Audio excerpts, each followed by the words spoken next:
Hello, everybody. Welcome to another podcast of Light Up Charlotte. And today I have a very special guest that I'm really excited for you to meet. Some of you may know him, Johnny Freeman with Johnny Fly. And we're going to be talking a little bit more about fashion, business, and how it is for him to be in the fashion industry by being a male entrepreneur. So stay tuned and don't go anywhere.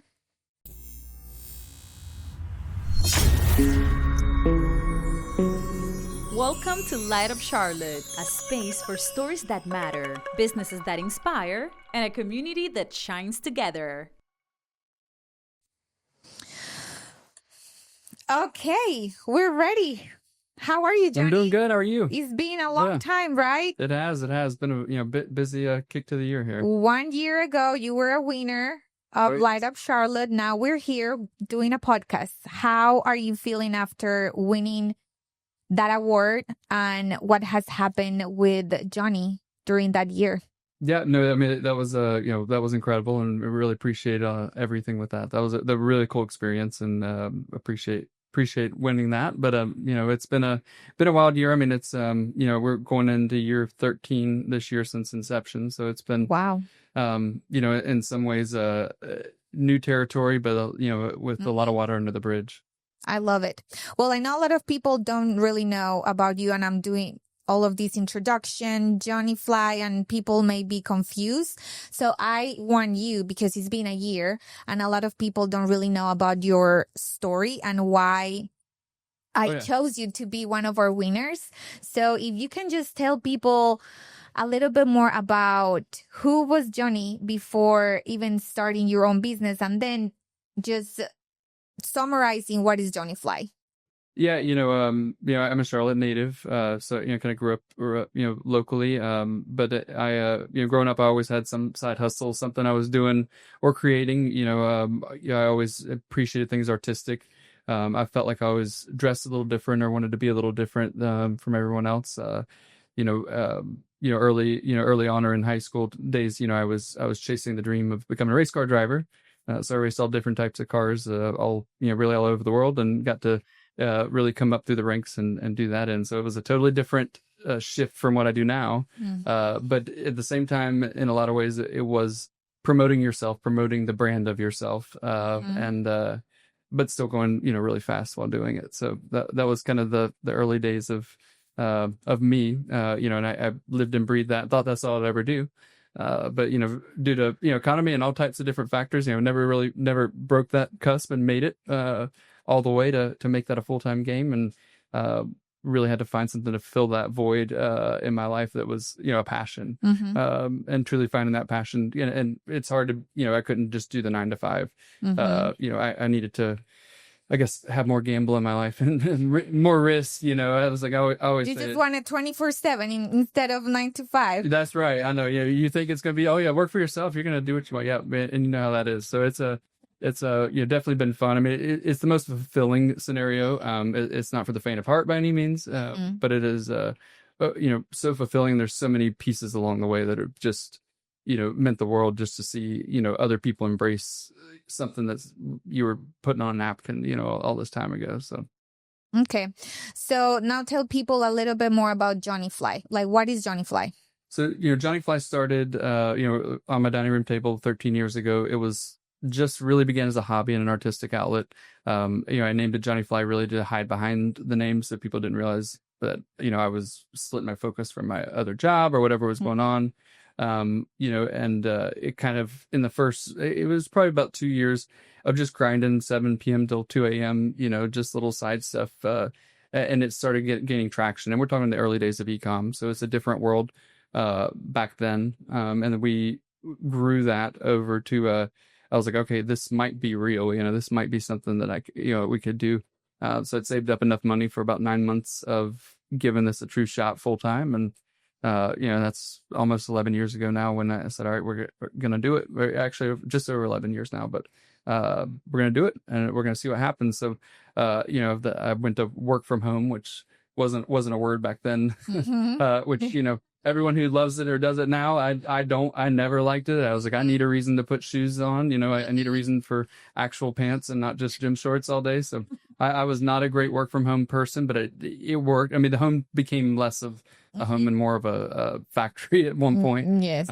Shipping, tens of thousands of frames out of that house, which was kind of wild. But, we started screwing them together and making them in the dining room. My roommate and I, I would drill holes in these wooden arms and we, put them on these, I would say junky compared to the technology we use now, but just a means to a start and making something different. I really am passionate about not wearing what other people wear or just being able to express myself uniquely. As a man, like handbags weren't necessarily a thing. And the shoe thing wasn't what it is now.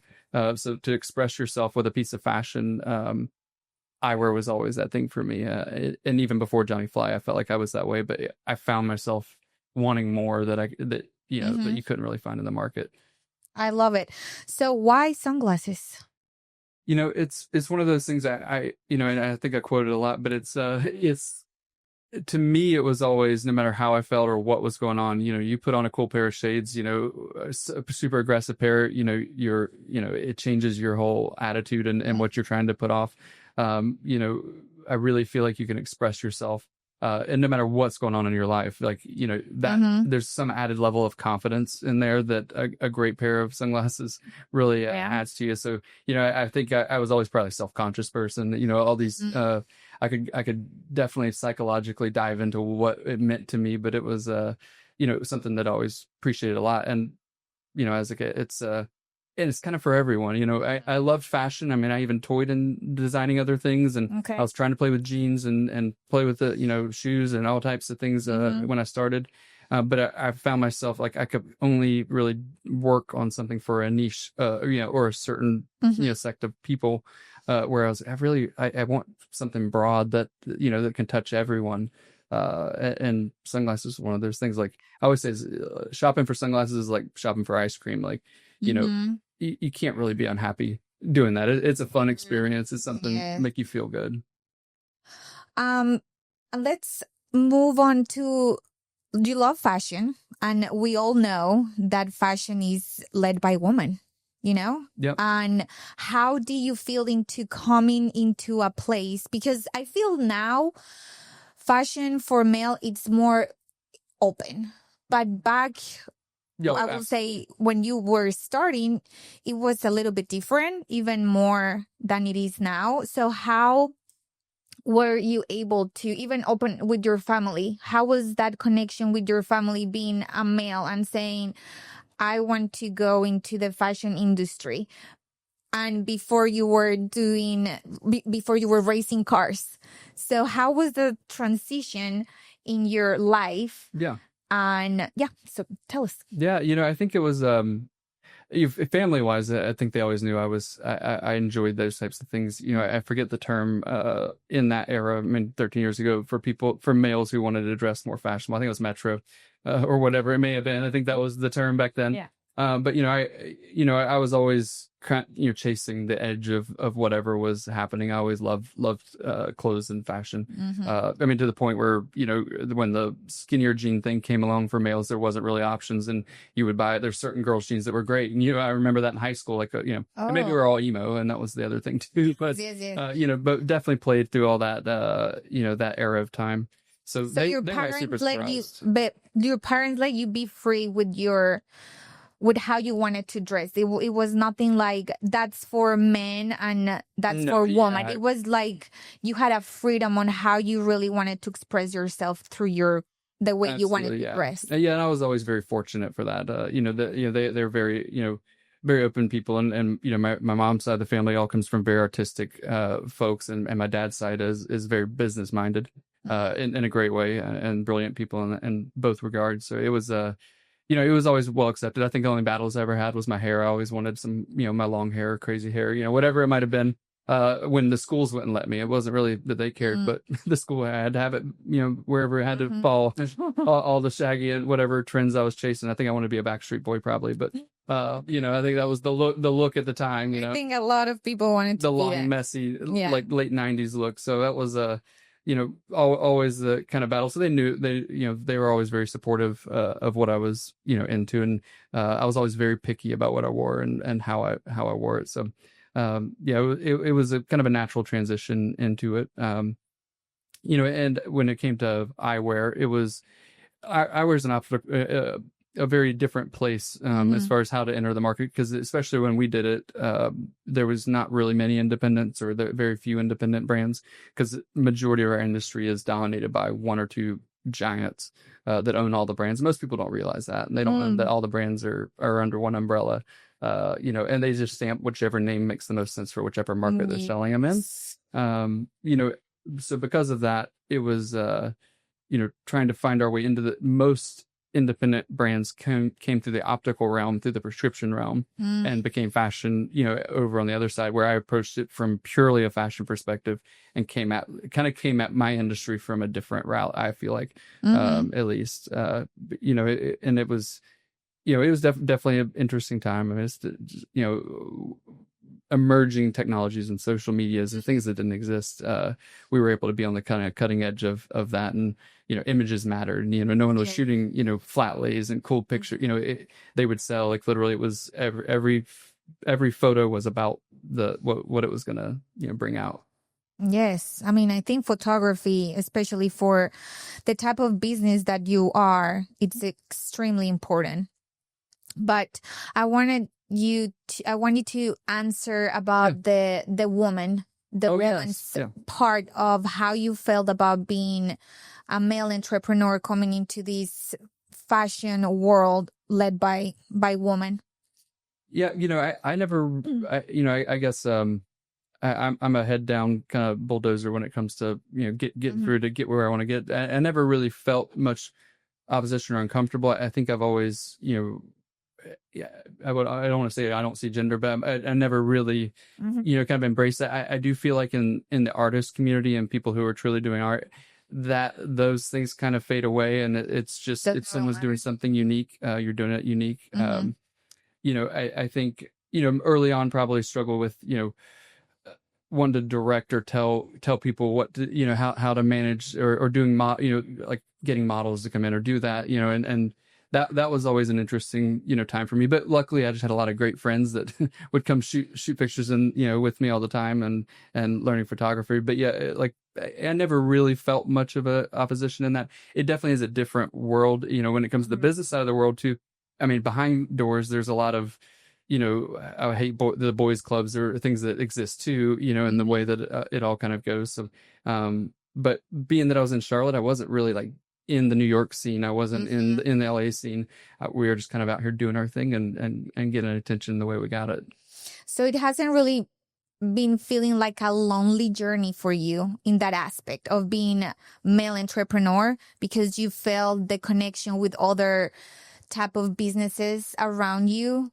Absolutely, that supported you. So it never felt like I'm alone, nobody understands what I'm doing or my ideas because I'm a male. It's just kind of, I'm doing this because I want to, and it's art, and gender pretty much doesn't really matter. Yeah, and even to the point of eyewear. I mean, I think we're probably one of the only brands that you shop our website. I don't say male or female, because there's not a frame that I've designed with this is gonna be a male frame. Like obviously I run into demographics and I'm like, okay, this is probably gonna hit this hit, if we're designing a new shape. And I'm wrong a lot of times. I mean, heck, I've been like, this is gonna be the biggest male hit I've ever made. And my women love it. I mean, I've got my oldest existing frame that we still make the shape of, called the Arrow. It's predominantly always been a male frame, but every 3 or 4 years it comes through a trend, and women start loving it, and it becomes the thing for a little while. And so it's always funny to watch it. Just kind of the all ebb and flow, and demographic, like most frames almost split down the middle. I will say now, volume wise, our female base seems to purchase more frequently. And our where a lot of our male base is more practical, and they have their pair and it's great until they're ready, until they're break. Yeah. Now we have some of our fashion guys that love, and then they collect them like sneakers, but at the same time, that on the other side, it's the practicality does change the aspect of which frame looks. Yes. As I said, there's probably only 2 frames in the entire collection that I don't personally think I could just put on my face and feel comfortable in. Okay. as far as being overly, feminine versus masculine. So Yeah, of course.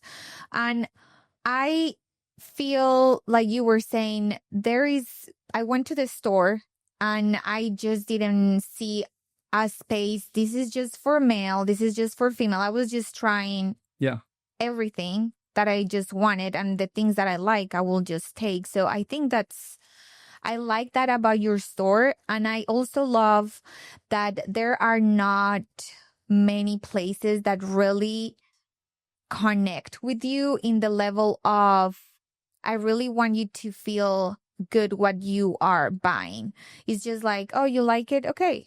But I think when you go to your store, the people there are always really mindful of, try this one. What about this one? And I just feel in other places that has been lost a little bit. So how do you think your business is, how do you think you can make your business still unique compared to so many others? yeah. I mean, I really like kind of to what you touched on. It is the experience. I think that sets us apart. And we can't bring that online in the store. The store is just 20% or 15% of what actually leaves comes out of that store.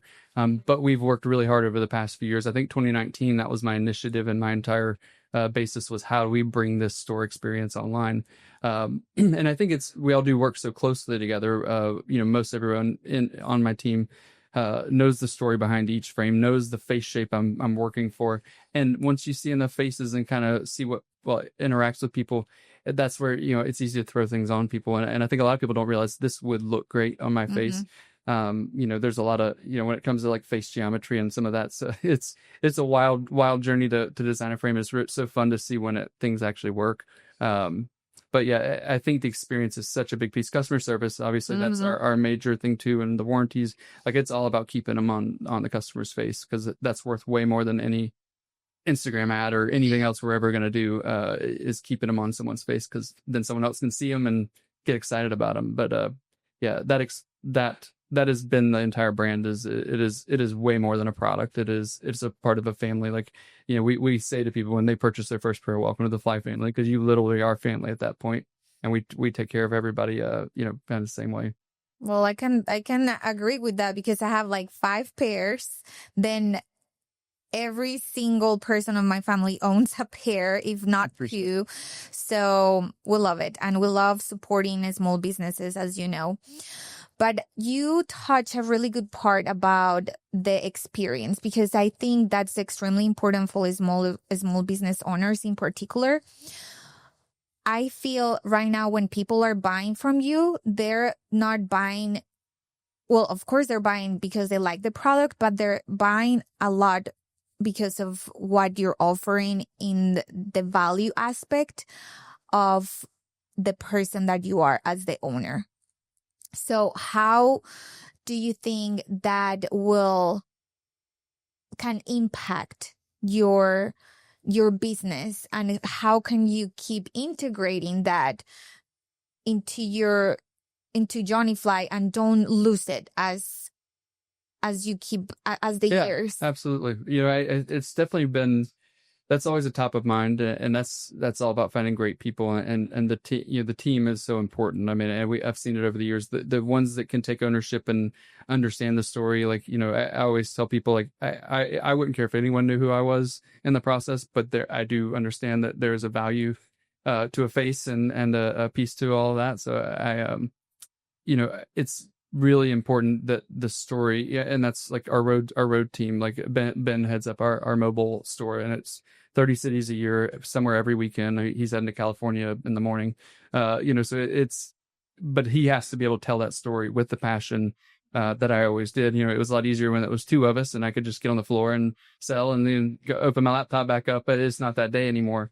So that first interaction, that first space that they meet, that is the brand to them, from there on. And we have been so lucky to have so many great team members, both that are with Johnny Fly anymore, and then, the current group, that have, taken on that passion and that story behind it, because they know how much it goes into, and they know what it is, to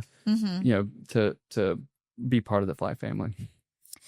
So a lot of people think being an entrepreneur or owning your own business, whatever thing you're starting, Yeah. it's easy, right? What is one advice you can give to someone who is wanting to start their own business in the fashion industry and maybe something similar Yeah. to the things that you're doing now? Yeah. I think, it's failure is the best thing. Obviously you have to embrace failure, and I think it's cliche at this point, but I remember that early on was the big kind of piece that was like, embrace it, learn from everything, don't get discouraged. I have known so many people with so many great ideas that have been around me, and I'm like, man, they're gonna do something cool. And that first, big roadblock hits them, and they're like, I'm out. I'm out. There's people who just can't, recover from the failure. I'm also a plan B, C, D, E, F person, so always have that plan F and everything up to it. So when you do execute a gamble, which most things in business are, to some level, but it's, have those plans in place, know what that fallback piece is, and prepare to be bigger than you are. Don't pigeonhole yourself either. So that was early on. I didn't realize, anything I launch now, I'm like, if it goes to the moon, I've got to plan. I know how we're going to, execute this next step. If it doesn't, I know how we're going to recover this step. So I think that's so important to it. In the beginning I was like, oh, we're making these things, and it blew up. I lost all momentum because I couldn't figure out how to actually scale, and be prepared for what was to come. Yes. But it is so hard. I mean, it's the chicken before the egg. A lot of times no one can work with you. You can't get the volume. You can't do what you need to do. But I think it's, we're in a newer world now where, the GoFundMes or the pre-orders or those types of things will help. If you were trying to get something off the ground, I would definitely, gauge that enthusiasm and almost collect and grow. And technology, I mean, you were fighting over, you had a lot of hiccups when you started your own business compared to someone who is starting their business in today's world. They have like a huge advantage over us. Oh, right? Yeah, absolutely. It was a different world back then. I mean, I was just on the cusp of Instagram starting, and no one really cared about it. It was all about Facebook. And then there's the other platforms like Fancy and, eventually Touch of Modern and Guilt. Like those were all like the weird the shopping stuff, but that really made imagery shopping kind of a cool thing.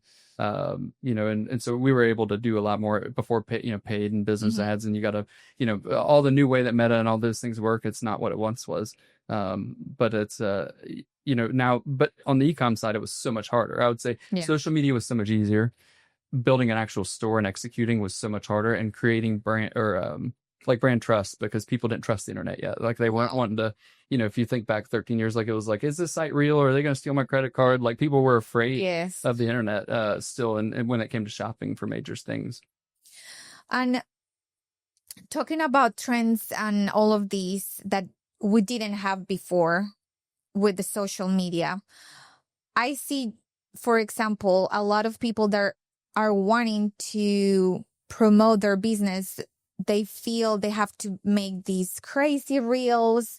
And I go to your page and you don't have these crazy people dancing or doing all of these things.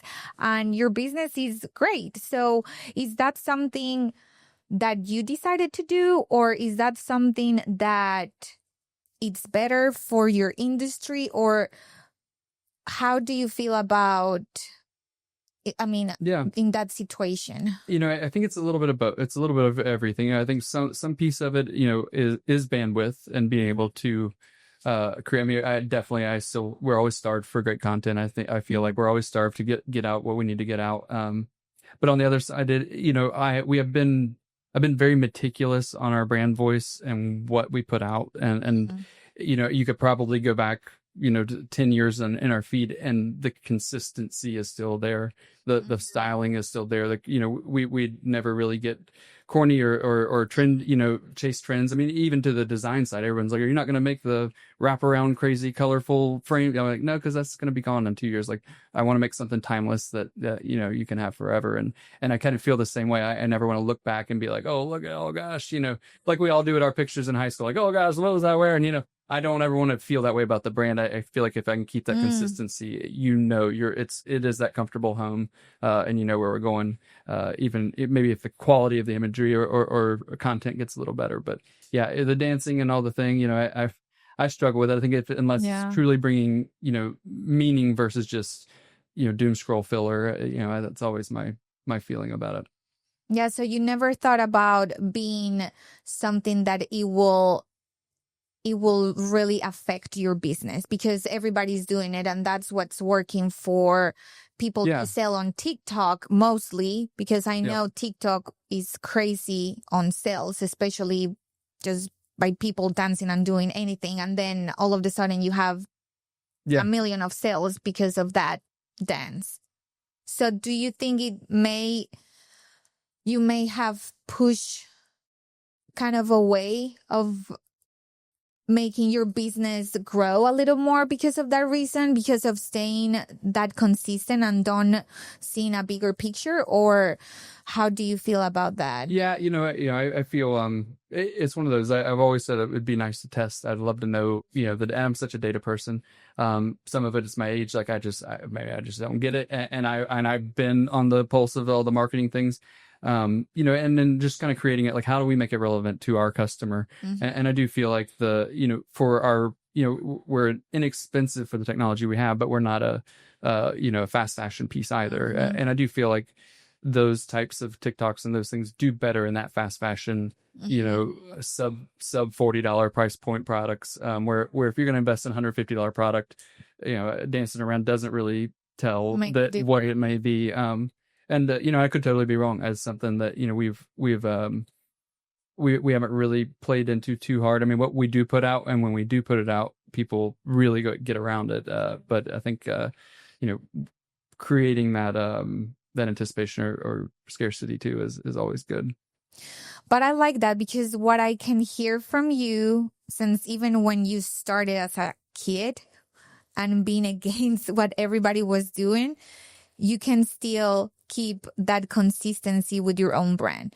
You see, like, everybody's doing these and doing these trends, but you still know how you want to do your brand and how you want it to look. So it doesn't really matter what everybody's doing. This is what I want to do.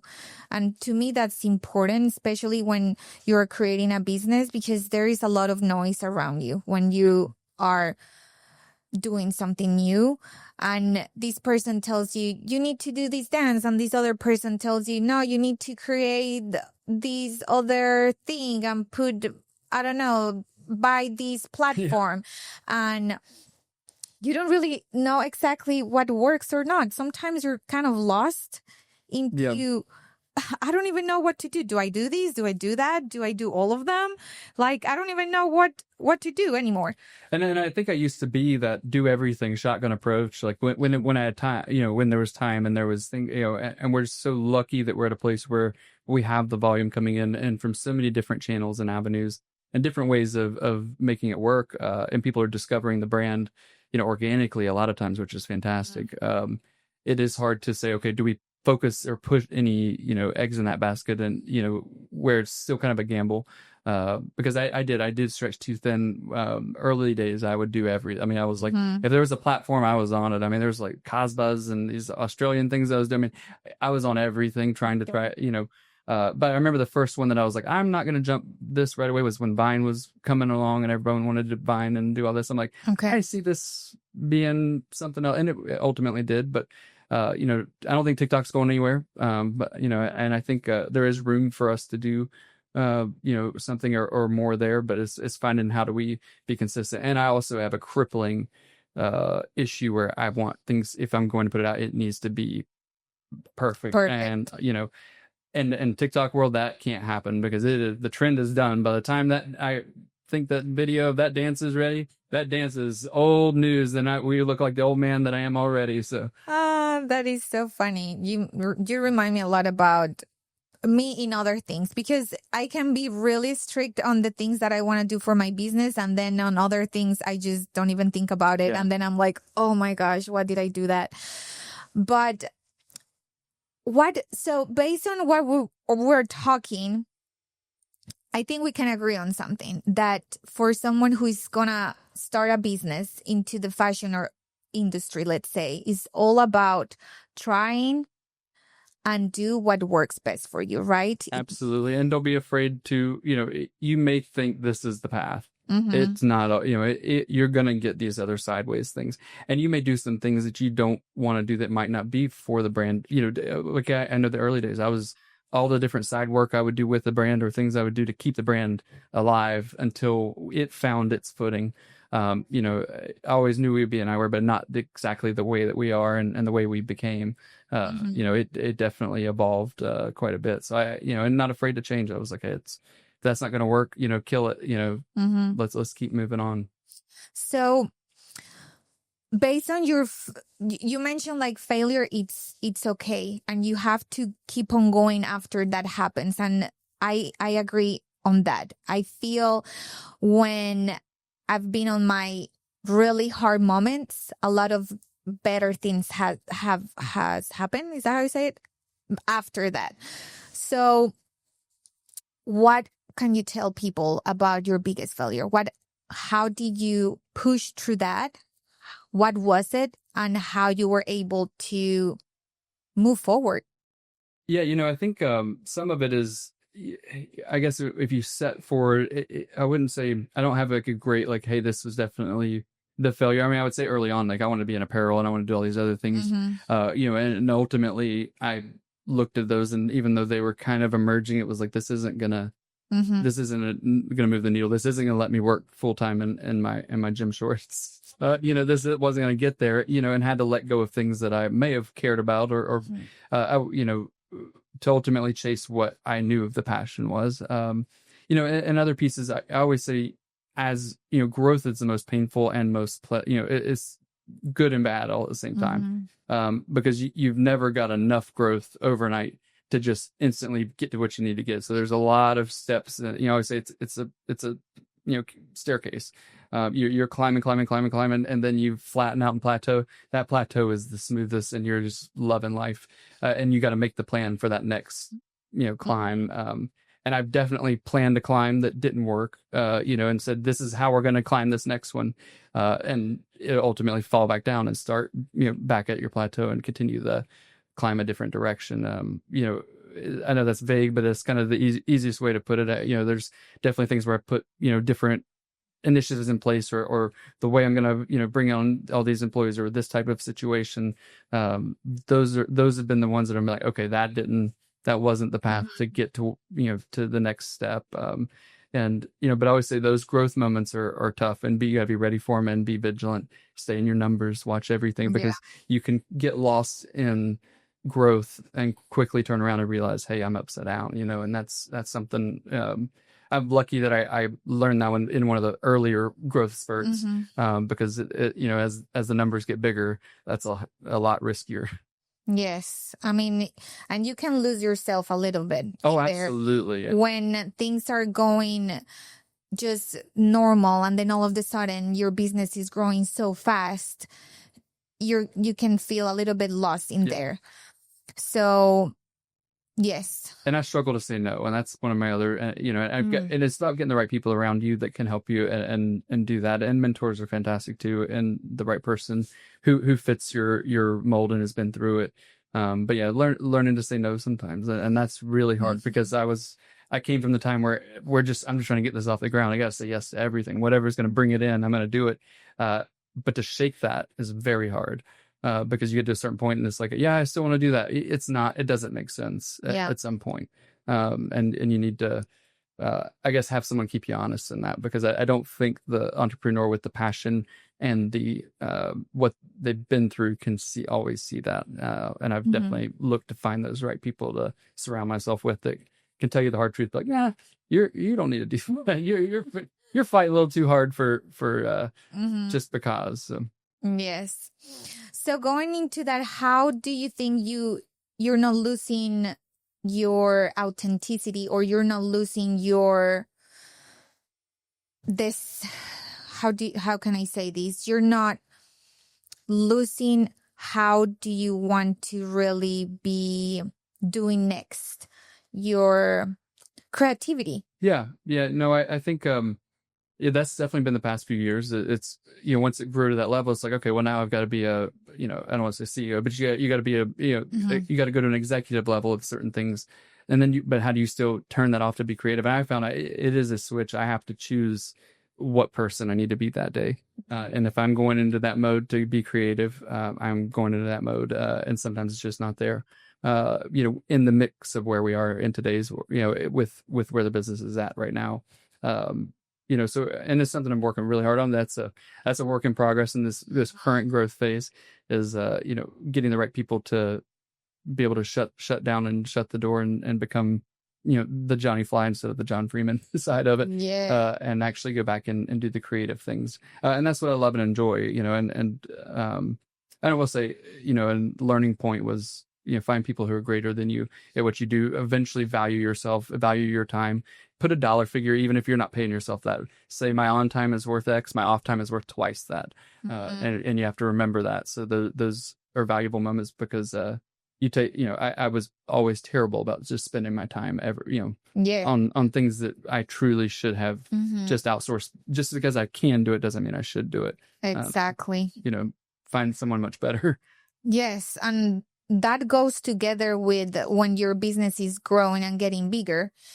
And I think, I don't know if you are the same as me, when it's really hard for us to just let go and give away. Like, we feel like this is our baby. This is like what we do. And there is no one that can do it better than us. But yes, there is people that can do it, but we just have to trust. And I think when you're creating a business, sometimes it's really hard to trust and just breathe and let go. Like, okay, I trust you and I know you can do it sometimes even better than what we do. Yeah.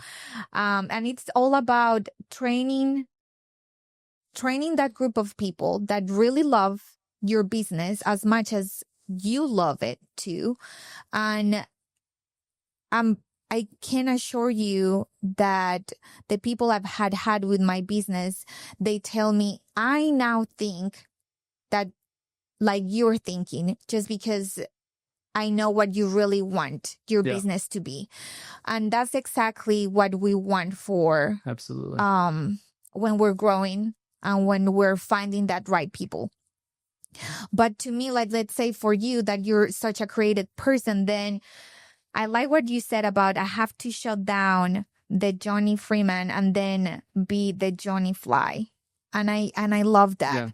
Just because your creativity, no matter if you find the best designer in the whole world, it's not going to have the Johnny Fly mind, like, yes, that is your touches, those sunglasses, those are, you can train that person to be and think similar to you, to your ideas. But at the same time, I think when it's about fashion, you need to be present on that. You need to be like, I'm gonna create, and this is gonna be my time to really see what is next for this new sunglasses edition.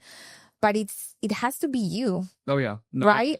No, absolutely. I mean, especially new shapes. I mean, I digest on those for years at times. And some of it's searching the technology to actually make something that may have not been done. But it's, I always, I guess, you always second guess yourself. You're always like, So I do definitely take time to digest and but then sometimes I'm you wake up and you got it, and that's that spontaneous piece. Sometimes you're wrong, I've definitely been there, but it's definitely, like you said, I think letting go of things is always. I just had a meeting with the team this week, and literally, okay, what am I not letting go of again? I know, because it comes back around. Even when you do, then you end up picking up pieces of things again, and then it becomes, and you hoard it, and it really paralyzes your team. They're not able to help you move forward because they're waiting on you to give an answer, and it's not because you're lazy or not giving it. It's you just haven't let go. I love that. So what is next? What is next for Johnny Fly? It's a changing world right now. So we're ultimately, I would say, pre 2019, I had a whole different answer, or 2020 pre COVID, I had a whole different answer. And then since then it's been, I would say 21 through 23 has been this catch up game. Where the heck are we? Where's the world? Yeah, huge growth, very quickly. And we've definitely formed new buckets. When I say buckets, like different avenues of distribution. And it's been great to see it grow. I mean, the Today Show happened in December. That brought on 5,000 new customers, through that deal, which is fantastic. So we've met so many great people, and they've become, long-term customers since then. We've had, corporate gifting is a big piece of our business now, which is something I didn't know existed a few years ago. And it's just figuring it out and how to build a true experience program that we can work with these companies, which has been so many cool partners and so many, great situations we've got to do through that avenue as well. And it's always been for the past, I mean, really forever, but really the focus past 3 years is more frames on more faces. If we can all survive and afford to be in that place, how do we get more frames in the world, and the company can survive? Because I think marketing wise and the long game is definitely what we're looking at now, and what's it going to look like in a few years. And just, having more people wear it. And like you touched on, I mean, if you wear it, someone asked, but it's unique enough that someone's be like, what is that? And it's literally on your face. Like what I learned when I sold t-shirts, they might wear my shirt once every 2 weeks and somebody might notice it. Glasses are pretty much on your face every day. Yeah. And it's on your face. So you have nothing better marketing wise than actually having people wear the product. Yes. So tell people where they can find you. Yeah, so our flagship store's here in Charlotte, in the Noda neighborhood, but we're online, and we ship globally. Instagram's Johnny Fly Co, or at Johnny Fly Co, and the website's johnnyfly.com. Awesome. Well, if you want to look, I have my own sunglasses right over here. I love them. This is one pair, just to let you know. I have 4. But just go, if you're from Charlotte, just coming to Charlotte, Johnny Fly is your spot to really get to know a little bit more about Johnny Fly. Thank you, everybody. Thank you, Johnny, for being here today. And I'll see you at your store, right? Great. Absolutely. Yeah. Bye. Thank you, everybody. See you next time. Thanks for tuning in to Light Up Charlotte, where we keep the spotlight on real stories. If you loved this episode, don't forget to subscribe, leave a review, and follow us on Instagram to keep the inspiration going. Until next time, stay lit, Charlotte.